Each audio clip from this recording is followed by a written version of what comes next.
Hello, I'm Jim Gerdeman, author of Tea Party Steeps for a Stronger America. I'd like to speak to you today about the national budget. Bear with me while I make a little noise and distort some film here. Every year, our president submits a budget to the Congress for approval. And every year they seem to want to spend more even though the revenue stream is less. Here, President Obama and the Office of Budget and Management have suggested that we'll take in $2.3 trillion in 2011 and produce a $3.5 trillion expenditure against that. That means we're going further in debt. It doesn't take a scientist to know that if your outgo exceeds your income, your upkeep becomes your downfall. And we want to address just that. The details that are in the budget, and I don't expect you to read this chart, but bear with me in terms of what it says. The budget is broken down into mandatory and discretionary. Mandatory are things like Social Security, Medicare, and Medicaid. There's $500 billion shown here in other mandatory programs. I'm not sure exactly what that is. As I look in discretionary, which to me means something we don't have to spend, there would be a huge line item called Department of Defense. Now, I don't like that being discretionary.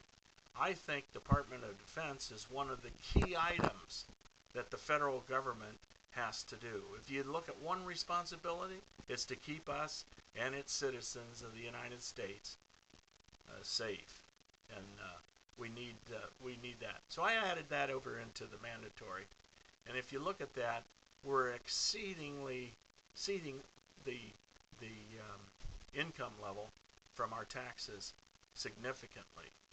That means the rest that's discretionary, if the Congress brought that all down, we would still go $1 trillion into debt.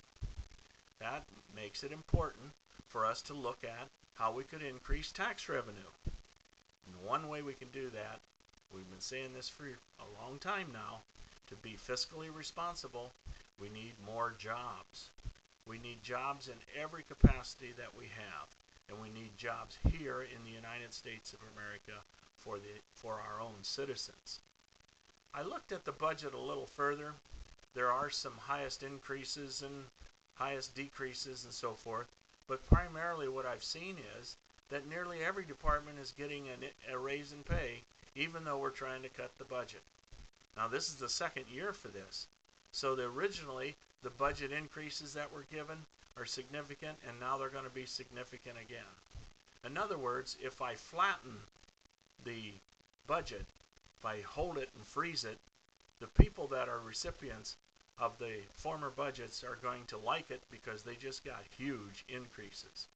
One example could be the Department of State, for example, has gotten a 40% increase. The details will be worked out, and of course the devil is in the details. You and I know that we need to be fiscally responsible. We need a revenue stream and a budget against the revenue stream that's within the budget. Certainly we ought to account for our ups and downs in the world because of economy, world economy, our own economy here in the United States varies, and our revenue streams do as well.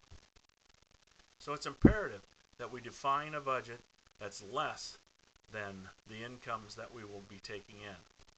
The other part of that is that as that variable income comes in, the difference between the budget item and the top of the revenue could be applied to reduce our deficit.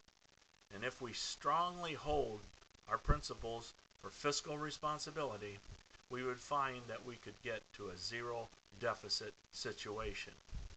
Get in control, keep America great.